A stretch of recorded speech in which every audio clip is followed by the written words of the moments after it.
Speaking of kapatid, nakakatawa, no? Mortal na magkaaway tayo, pero pinagdugtong tayo ng tadhana. Dahil parehas natin kapatid si Ate Rose.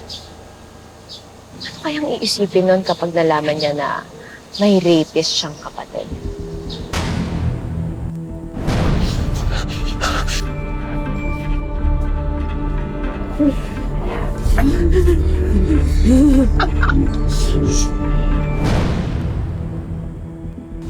Naku!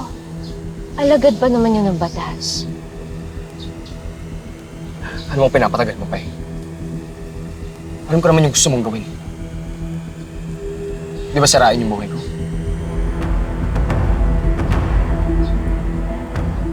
Amira, wala akong pakialam sa sarili ko. Pero sana labas dito yung anak ko. Amira, inosente siya. Inosente nga, malas lang niya.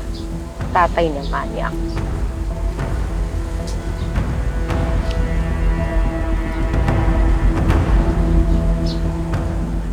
Huwag ka mag-alala. Tatapos naman na din to eh. Ang tanong lang, ilan kaya sa inyo sa mga tera ang magsasama-sama sa loob ng kulungan?